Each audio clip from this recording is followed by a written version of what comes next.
Hello, hello. Hello, everyone. It's your girl, Gabrielle. Welcome to a brand new episode of Hot Topics.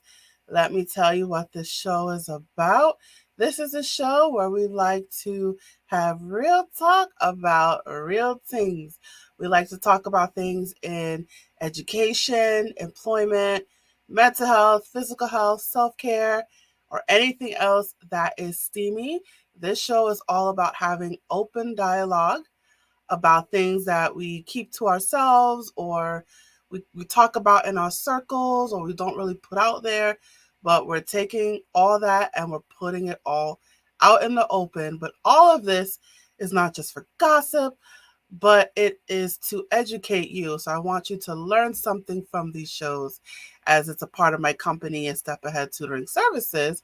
So, of course, in my tutoring sessions, the goal is for the kids to do better than they were the day before, right? So, my goal in all of these shows is for you to do better than the day before.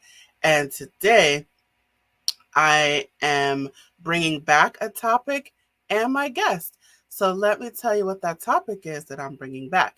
So the topic that I'm bringing back is what is antisocial personality disorder? So this is part 2 of that conversation. And my guest today, who is back on Hot Topics, her name is Amira Martin. And let me remind you about who she is. So, Amira Martin, she has her LCSW-R, and she is a communication expert and psychotherapist who owns Amira for Her, which is a group private practice and teaches at Columbia University School of Social Work. She is committed to establishing safe and supportive therapy spaces. Beautiful. All right, I'm going to go ahead and bring her to the stage. Hi, Amira. How are you doing today? Hi, Gabrielle. I'm doing okay. Thank you. It's good to be here with you. Thank you for coming back on Hot Topics. I wanted to continue this discussion about antisocial personality disorder. I thought it was very riveting what we talked about last time. And so I wanted to delve into that a little bit more.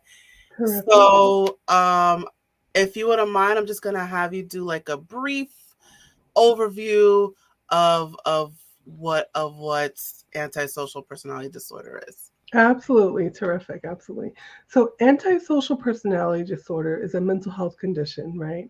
The main thing that you consistently see, if I had to choose one thing, is a constant and consistent pattern of really disregarding other people. Other people don't matter. You'll see that, and you'll see a lack of empathy and a violation of others' rights, right? Like these are people who don't have a moral compass realistically, and don't have the sense of like care, compassion, and empathy for others.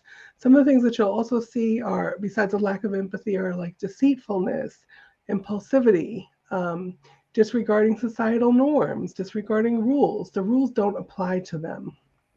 When you think about the prevalence, um, the research has suggested 1 to 4% of the general population.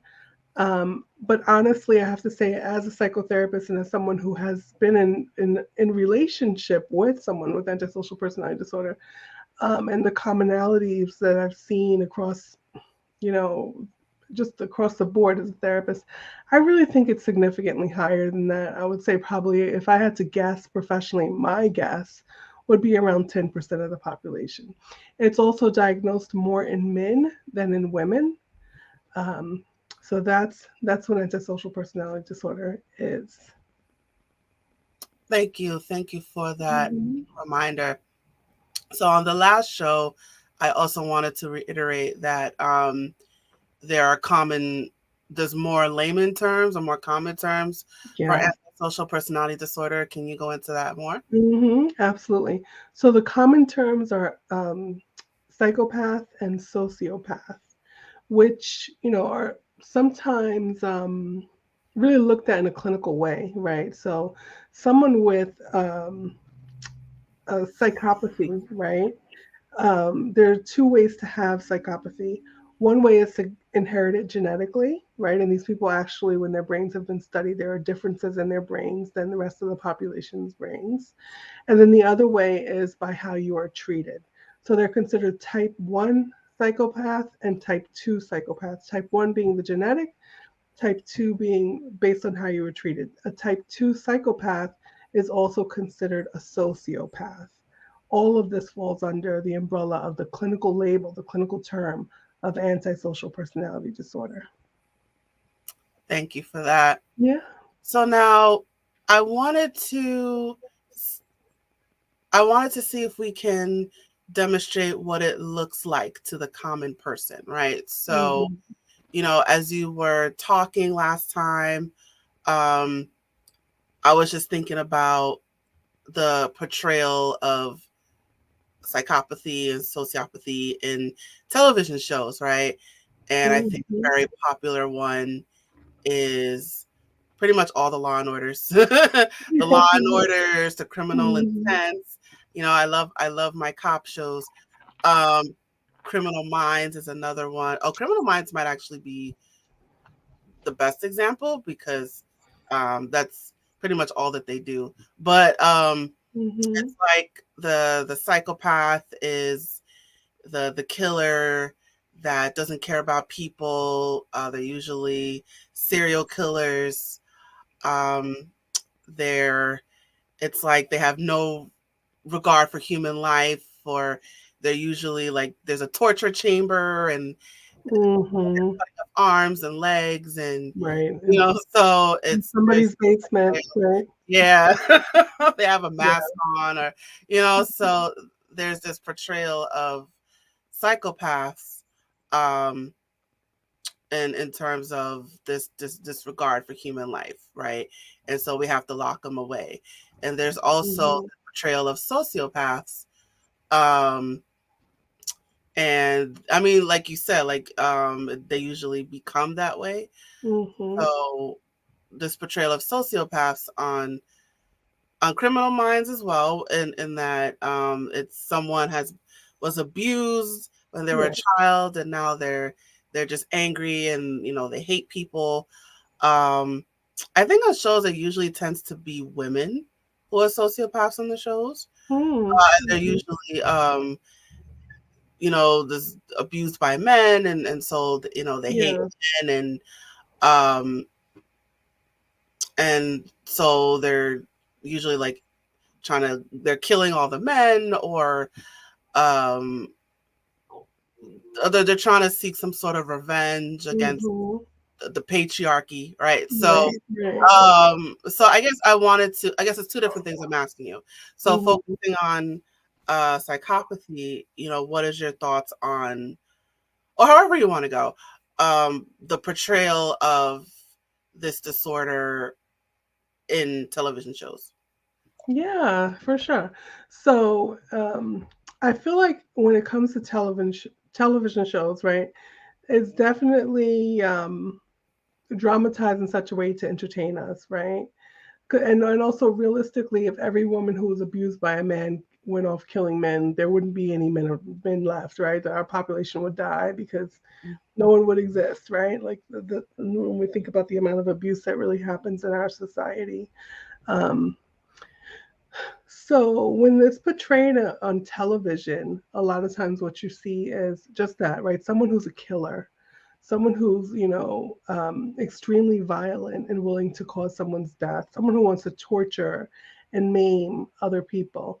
But in real life, what a real life psychopath looks like is someone who hooks their way into someone or something pretty much in everything that they get involved in. They hook their claws in and get everything out that they possibly can, and then they let go when they're able to, when they've gotten everything that they can get, or when they're pushed away, right? So these are like the predatory relationships you might see, where you might see generally the psychopath is a male. That's much more common than a female, but there are female psychopaths for sure. I don't want to pretend there aren't. And I've met and worked with some who have, presented themselves in couples therapy. So I want to put that out there. That exists in all genders. all genders. Um, but generally, what you see in real life is someone who gets in a relationship with someone else. This is in the relationship part or in the family part. Someone who gets in a relationship with someone else with the sole intent of using them for everything that they can, financially, sexually, emotionally. Um, I know someone who ended up, um, after bilking one person, they moved on to another relationship and they started prostituting that wife, that second partner. They prostituted them. So these are the people who really don't have the regard or care or concern for the people that are around them that they're connected with, and they will use and manipulate them in every way they can. There are also people who commit a multitude of crimes, right? They don't just, rob banks, right? They rob banks, they steal people's purses, they rape women or men, they molest children, they cheat on their taxes, and that's the least of our concern, right? If they're working for an institution, they're going to be usually finding a way to get what they can out of that institution in a way that's not okay at all, right? I don't mean they're going to work super hard and get a raise. They're going to find a way to steal money, steal items, steal things from that institution. And this is how they operate pretty much in every aspect of their life. That's another thing that you sometimes see on television is like that psychopath will be married and will treat their wife incredibly well, but go out and kill, kill, kill. That's less likely. What's more likely is that they're also abusing their wife at home and going out and committing other crimes, common everyday crimes. Sometimes they will kill. I don't want to pretend that they won't kill, but that's not the general crime that you see. The general crime that you see is all sorts of financial abuse, physical abuse, sexual abuse, and stealing, breaking the law in other ways. They really don't feel like they are, like the law is above them. They feel like they should be able to do whatever they want. They don't care about being hurt or being harmed in return. It's called callous disregard, right? Like they're not fearful of the law, they disregard it. They disregard what can happen to them after you report that they have assaulted you. They disregard what can happen if they should get caught. They don't think they will, but they also really don't care. They lack the insight to think that far ahead and to really care and believe that they're going to be caught. They think that they are going to outsmart others.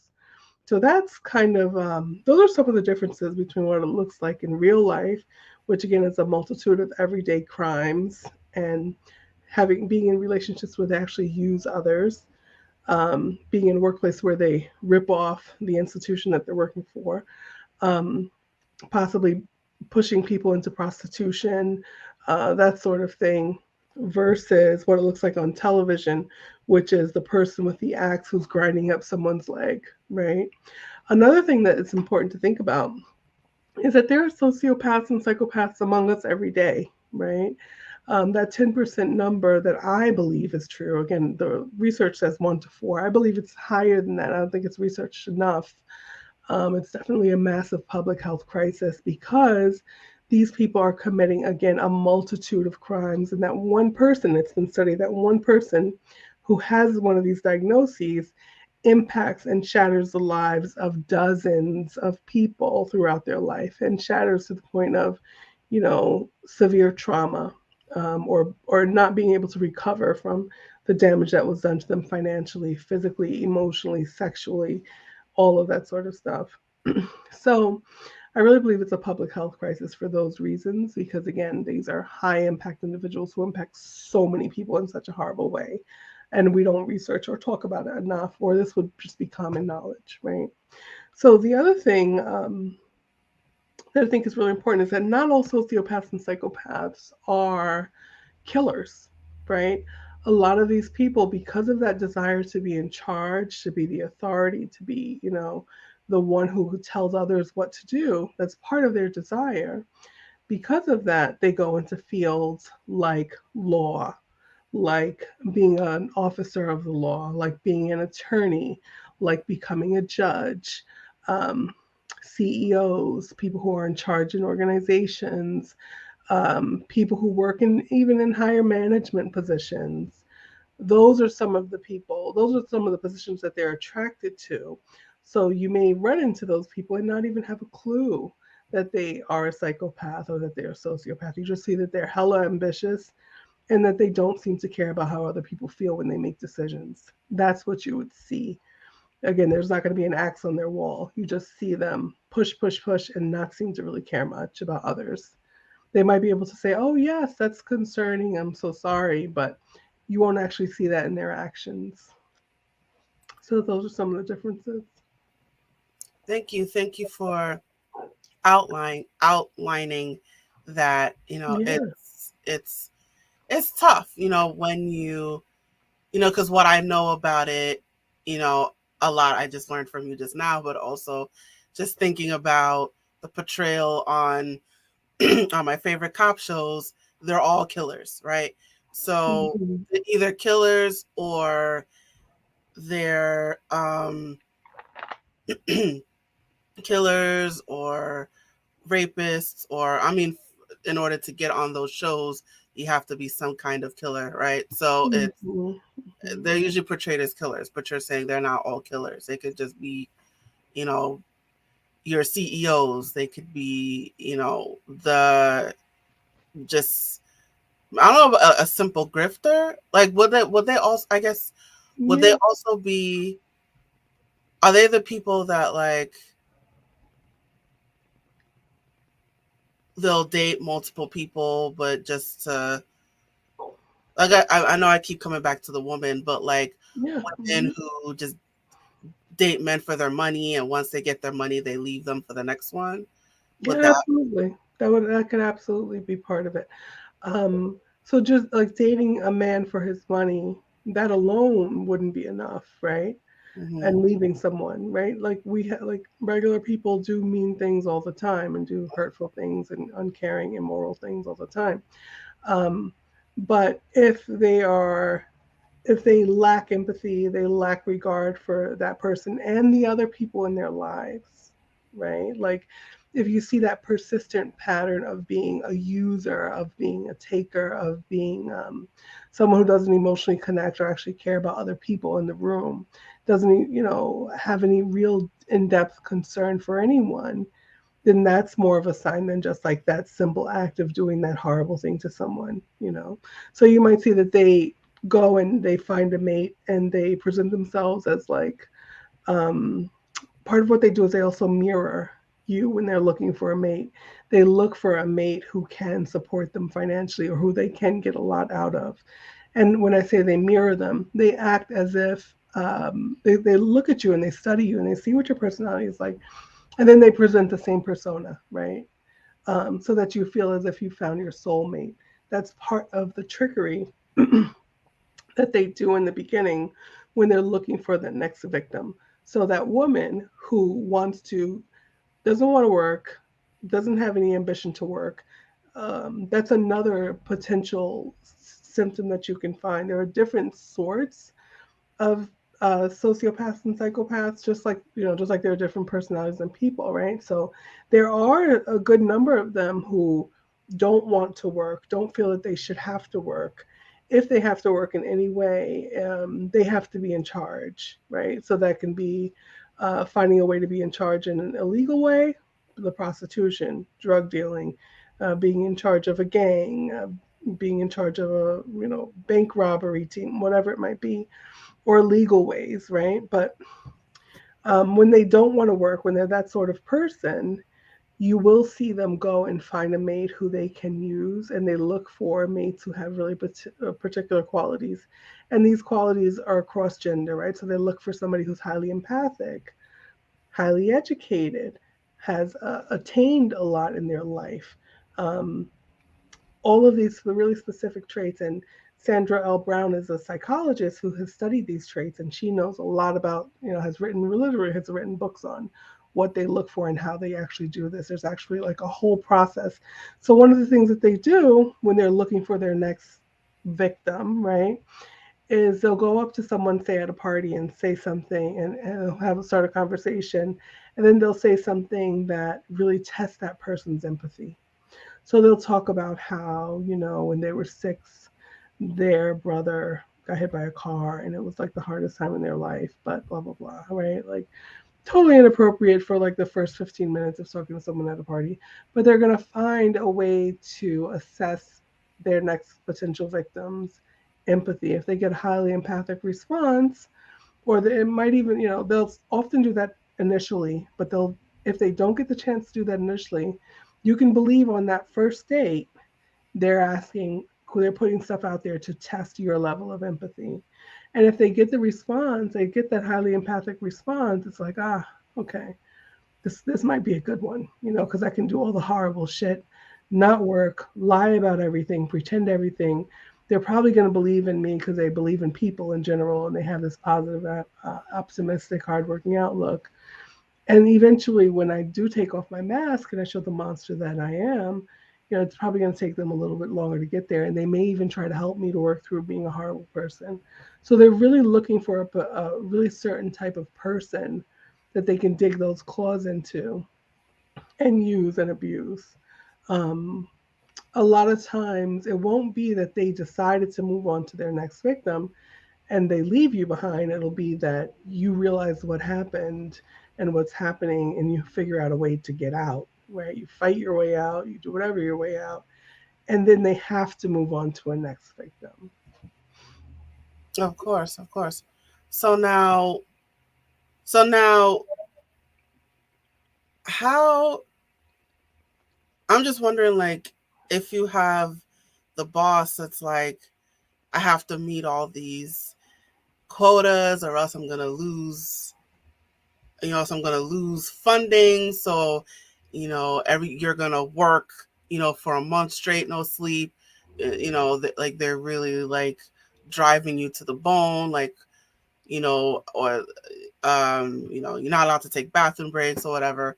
If it's really like cutthroat, is it safe to assume, oh, you're being a psychopath or a sociopath in that moment, or is it just, oh, this is just a moment?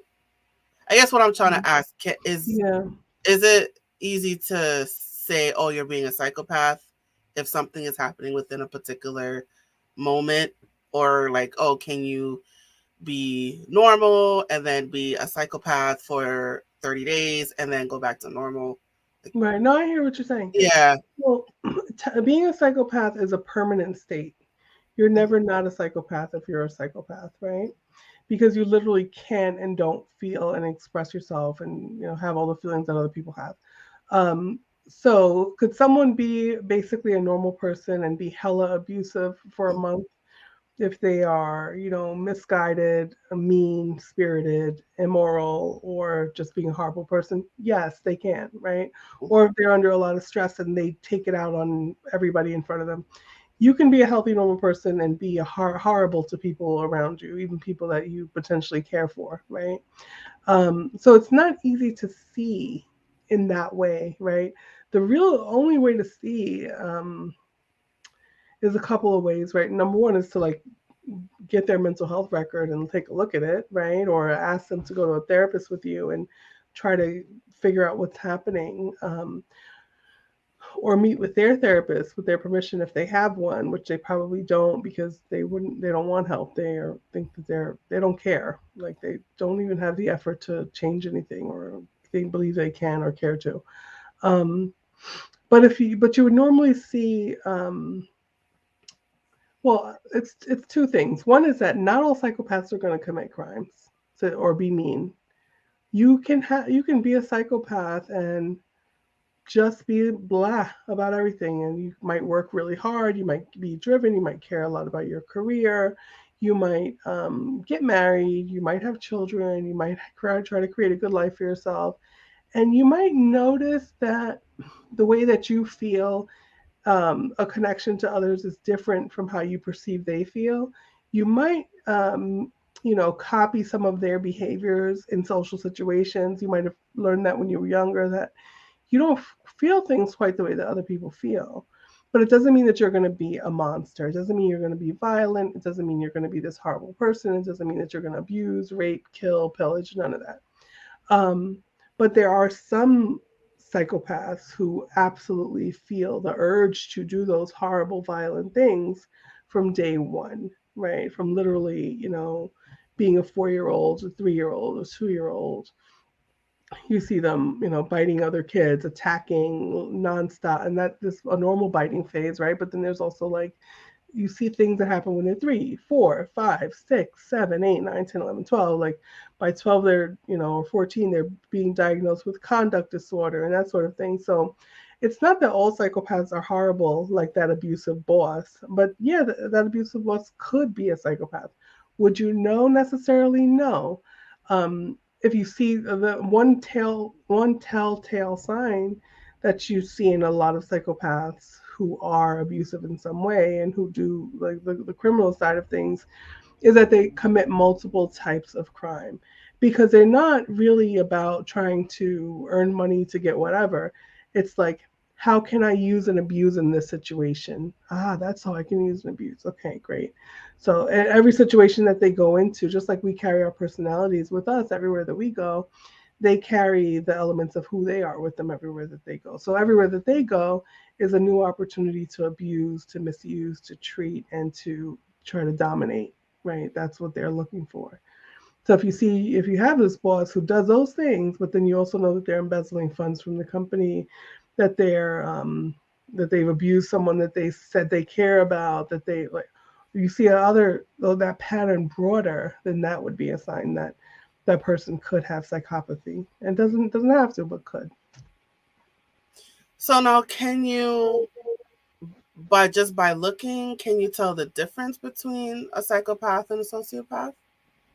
You really can't. You really can only know that as like a therapist, a mental health professional, doing an in-depth assessment and history, right? And that history for the sociopath would include could include significant child abuse and neglect, but for the sociopath it would include significant child abuse and neglect because that is why they are a sociopath. That's why they have that limited ability to connect and feel empathic and care for others. um, they haven't learned it. They haven't grown those, so to speak, grown those muscles, but the ability, the basic ability is there. So you'll see a little bit more empathy and concern for others, especially the people who are closer to them in their close circle, than you would with someone else, like someone who's a psychopath. So, so I mean, so it all comes down to empathy. It sounds like, Yeah. the ability to feel what others are feeling, to understand people's emotions, to give other people consideration for things. So it really comes down to interpreting emotion and acknowledging Mhm. those emotions, Yeah. and act and reacting to it pretty much. Hmm. Absolutely. I think that's a great point for sure. And that is what it all boils down to, for sure. Even though a lot of people with this disorder are the impulsive, deceitful, like that's the norm that you would see, there are people who are not, again. So that's why empathy is the key ingredient, right? Like, are you empathic? Do you care for other people? Can you imagine and put yourself in someone else's footsteps?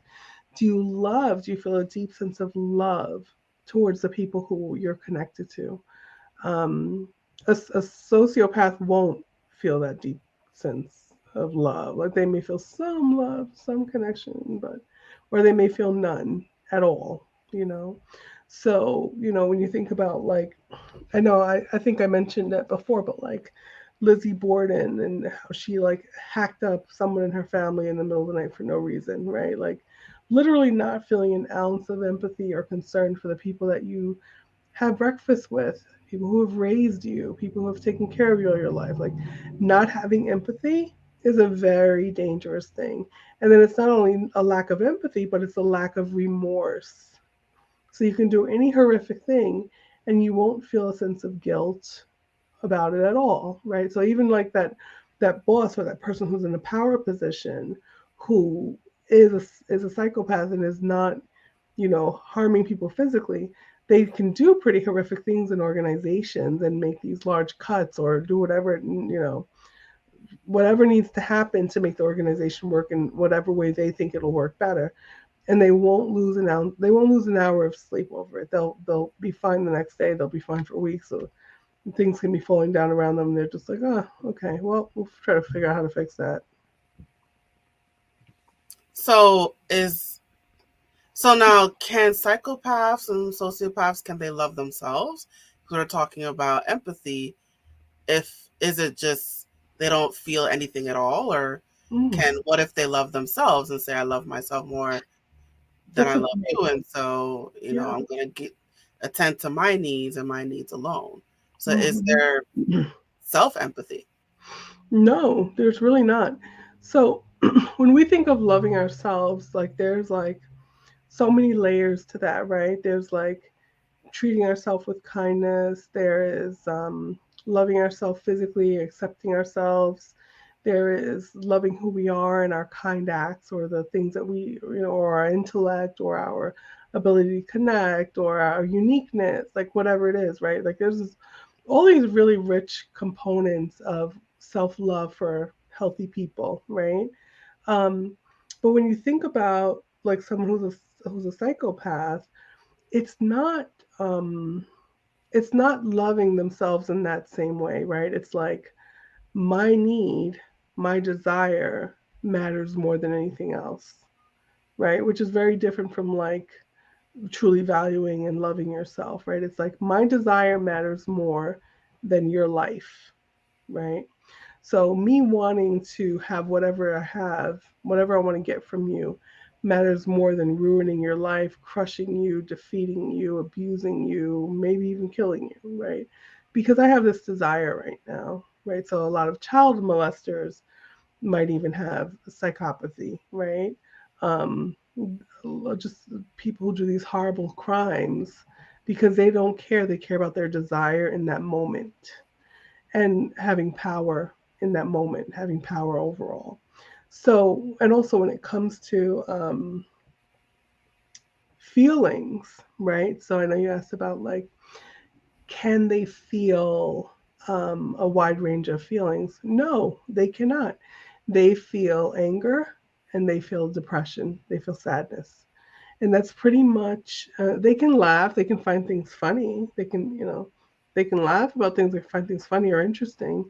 But primarily, you see a general day to day state of anger or sadness, and that's kind of the gist of it. They won't put that face out there to the world, right? This is the mate who, in the house, the wife or the husband just beat their partner, right? Or however they identify in terms of gender, could beat up their partner at home or curse them out every single day and do cruel acts to them. But every time that, but then they want to have a barbecue on Saturday, and they're out there laughing it up with their friends in front of their friends. They're treating their wife with so much kindness and smiles and hugs and kisses in public. But the minute that they go back inside that house at the end of the night, it's like, bitch, clean this shit up or you're going to get hurt, or a slap in the face, right? So, or just cruelty. So they know that they can't show that face to the world because then the world will know that there's something wrong with them, which will then limit their ability to harm and to take and to use other people. So they don't show it to the world, but they show it to the people who are in their close personal lives. So there's an awareness, right? So Mm-hmm. there's a social awareness of how to act in front of other people, what people want to see, what people don't want to see. So Absolutely. are aware. There's an awareness of of perception. There's an Mm-hmm. awareness Yeah. of of I mean of is it safe to say that they know what's right and wrong? Oh, they absolutely know. They understand it intellectually. They fully get it. A lot of them are really intelligent people in terms of like their ability to learn and understand and get things, right? Um, but their ability to actually care or feel is missing. So they'll know that they shouldn't do this and this and that. They'll know that it's wrong. They'll understand those things. But they also know that socially, none of that is acceptable for them to do. So they're going to hide everything that they're doing and they're going to pretend to be this other person. So there's something. So when so they're aware that it's socially unacceptable Absolutely. to do these things, so they're attempting Hmm. to hide it. Yep. So in that sense, is it safe to say? Because my thinking is, well, who cares if people see? So why do they? Why are they so concerned about me, about Yeah, about following people social see. Yeah, norms? yeah. Because if people see them for the monster that they are, they're not going to be able to have access to anything else anymore, right? Like if you live in a community, let's say, and you are working or you are in school or you are whatever it is that you can get, right? You're not going to have access to people's children. You're not going to have access to people's homes. You're not going to have access to people's loan money when you need it. You're not going to have access to anything. You're going to become that person who's completely ostracized by the community if you don't hide who you really are. They don't want that. They want to be able to establish victims. They want to get people to like them. A lot of times, this is another thing that that kind of fits with like the difference between television versus the real life sociopath and psychopath is like the real life sociopath or psychopath is often charming and will crack funny jokes and act like they're so connected to people around them because they've seen who people like and who people don't like from the time they were a child, where they started to notice that they were different. And then they said, what's different about me? These people are acting like this. These people are acting like that. These people are actually feeling these different things that I'm not. So let me try to act like the ones that are being liked. And they won't always do that, right? Sometimes they'll just be like they're still growing up. They don't give a f yet at any point. Some of them never grow to give a hoot. Some of them will never. Some of them will be the one ostracized by the community, never be able to work, never want to work even, and do all sorts of like little horrible things or stay to themselves in whatever way because nobody wants them around. But um, a lot of them will learn to act that different way, right? So that they can be the one who's liked. Because being liked in society means having access, means having opportunity. Even if you are, a multiple felon, if you have 15 felonies, if you can go out to a party and connect and make people laugh, you may be able to meet a wonderful husband or wife or partner who's going to support you for the next 20 years, right? Or you may be able to talk your way into being a coach for the boys team, and there's a stipend with that, but there's also 15 children you can molest, and you can sell their photos, their child porn photos on these horrible blacklisted sites, right? So they need a way to get an in order to do what they do best, which is harm other people and profit off of it in some way. So that's why they care about being liked and acting as if they're this great person. So it's more strategic Oh, in it's that, oh, in extreme. order for me to Hmm.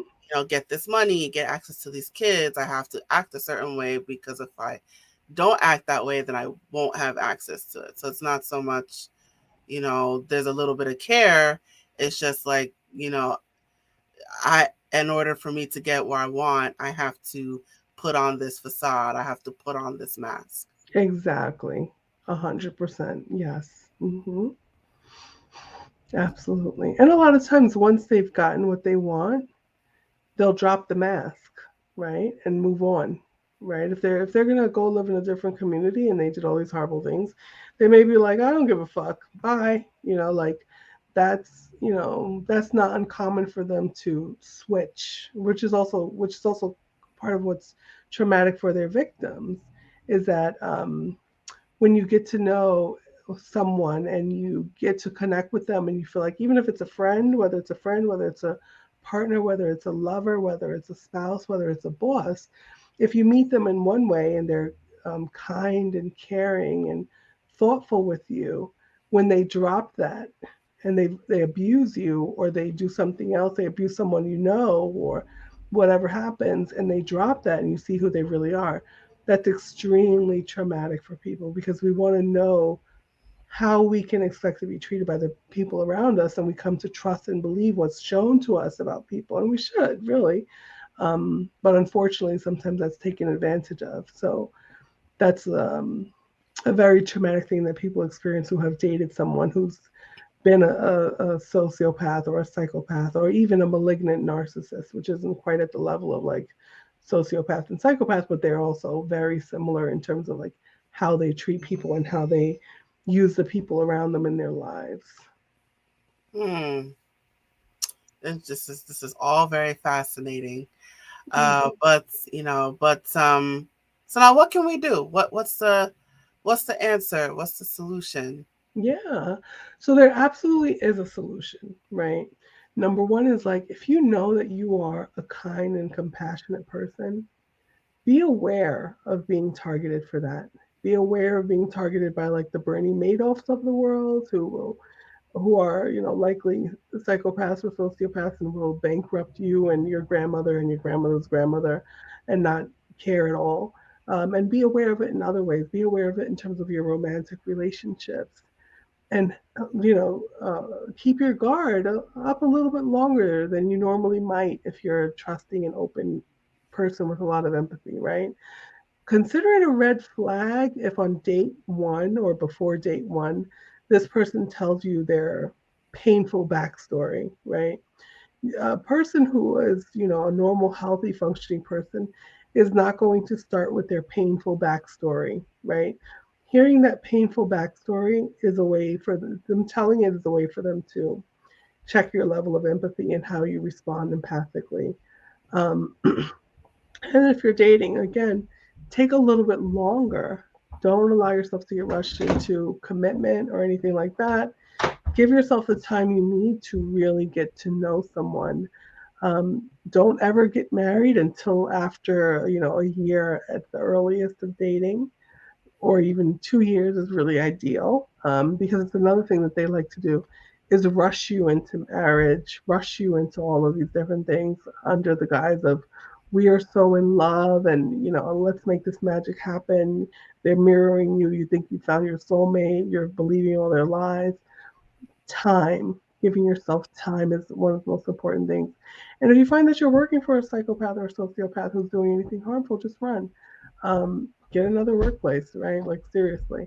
But those are the ways that you can kind of guard yourself. So again, not um, having really good boundaries, not letting your boundaries be permeable, even when you hear their sob story, right?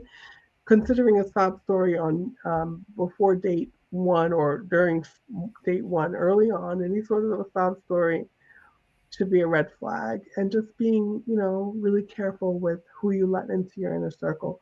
Those are the ways that you can protect yourself. Thank you so much for that. And then, sorry, as you were talking, I was thinking about like catfishing. Mm-hmm. Someone that they pretend to be a celebrity, and they go after victims that tend to be elderly, Mm-hmm. and they say, "Oh, you know, I'm trying to get home, but I need $10,000. Right. Can you send me some money?" Um, would um would that count as? It could, but Yeah. it has to be like part of like a larger picture. Any one incident or one horrible thing that someone does, even if they do it repeatedly, can just be character flaw, can be opportunity, like they don't feel or believe that they have another opportunity, or they feel like this is the best opportunity for them to do this, or it could be just like a lack of morality, or they don't want to actually work and do what they need to do. They're lazy or feeling whatever it could be. But it's really that you see it, much broader in lots of other areas of their life as well. and in their close relationships. That's really how you would more know than any one incident of crime or like misbehavior. Oh, so it's not just, oh, this person likes to rob elderly people, right? It Right. has to be part of a larger context. Like how are Mhm.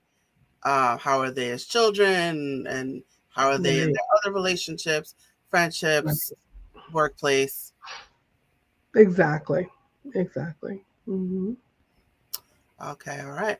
Well, Amira, thank you so much for this conversation, and thank you for coming back on Hot Topics. I know this is a fun conversation, but I got to start to wrap things up.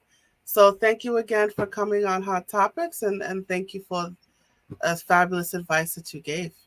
My pleasure, Gabrielle. Thank you. And please check out my book, Healing from an Abusive Relationship: Life After the Breakup, on Amazon. Thank you. Well, tell us more about the book. What is it about? Okay, yeah, so the book is actually my personal story, right? Me as a grown woman, a grown professional woman in my 30s, ended up getting involved in a relationship with someone who I went to middle school with, who ended up being horrifically abusive to me and also even to our child. And so, as part of my own healing from my relationship with a psychopath, I wrote this book. And it's really to help others avoid relationships with psychopaths or heal after an abusive relationship with someone who's in that really antisocial personality disorder, narcissistic, malignant spectrum. So, that's the book. Thank you for that. And while we're promoting your stuff, where can people find you? Terrific. So you can find me at Amira for her, AMIRAFORHER.com, or AmiraforHim.com, on Facebook at Amira.Martin. I also have an author page, Amira Martin, psychotherapist and author, on Facebook. And my business is Healing NYC on Facebook. And finally, I also do some private practice training for people who are interested in starting their own private practice. So that's on Facebook and also Instagram, Phenomenal Private Practice with Amira. And, you can find me on Instagram and Facebook. So thank you. Thank you. Oh, I didn't know you had another website. I just okay, a mirror for him. All right. So Mm-hmm. all right, I did not get that, but No problem. all right. So there it is. All right. So I'm just going to reiterate again. So for you, if you want to get in touch with Amira, you want to take advantage of her services. If you're looking for psychotherapy, what are you taking clients? Yeah. Mm-hmm. Yeah. And you're in New York, right? Yeah. All Mm-hmm. right. So for those, is it just local clients? Well, it's completely virtual, so all over New York State. All oh, virtual, but just in New York. Mm-hmm. Yeah. Okay. Mm-hmm. All right. So if you guys are looking for psychotherapy, Amira is available. It is only for New Yorkers. Sorry, you guys, but she is strictly virtual. So if you are looking for psychotherapy, hit her up. The information is at the bottom of the screen. If you are watching this on video, but if you're listening to this on a podcast, the information is in the description. So make sure you check it out. She has a lot of different social media, you guys. So make sure you follow her on all of them Facebook accounts and all of them Instagram accounts. So I'm just going to run through them. So Facebook, she is under her name, Amira Martin. It's Amira.Martin. She also has another Facebook, which is no, yeah, her business Facebook, Amira Martin, psychotherapist and author. Then she has a third one called Healing NYC. And then she has a fourth one called Phenomenal Private Practice with Amira. So I want you guys to follow her on all of those Facebooks as well. She's also on Instagram as the Dr. and Lady Amira. That's one. The next one is author Amira Martin. The next one is Amira Black Brown Healing. And then the last one is Phenomenal Private Practice Amira. So after you follow her on all them Facebook accounts, then I want you to head on over to Instagram and follow her on all them Instagram accounts. And then I want you to buy her book, I'm just going to put that back up again. Then I want you to go buy her book on Amazon, Healing from an Abusive Relationship, Life After the Breakup. Learn about what happened to you and release the pain of the past so that you can have a great future. That is a long title, but make sure you buy that book on Amazon. But the link to that book will be in the description. So it's an easy click and you get to the book right there. So I want you guys to follow Amira on all of her social media. I want you to buy her book on Amazon, and I want you to check out her website. I just have the one of them. So one of them is www.amiraforher.com, and she just gave us another website, amiraforhim.com. Mm-hmm. So that information again will be in the description and is also at the bottom of the screen for those watching on video right now. All Thank right. you so much, Gabrielle. Yeah, thank you again. And I will now let you go. So thank you again for coming on Hot Topics. My And I think I will pleasure. see you one more time, right? Yes, For I my can't third wait. installment. Yes. Thank Thank you so you. Okay. much. All righty. All right, you guys. We have now reached the conclusion of yet another episode. Thank you again for coming on Hot Topics. So, now let me take this time to remind you that Hot Topics is a production of my company, A Step Ahead Tutoring Services. So, if you are looking for any kind of academic assistance, whether it's for yourself or for your child or someone close to you, maybe they're struggling in school, maybe they're falling behind on homework, maybe they're not coming to school as much as they should. Maybe the teacher's always complaining. Maybe you're always complaining. Whatever the situation is, reach out to us. Our tutors are available. The website is www.estepaheadtutoringservices.com. You can also check us out on social media.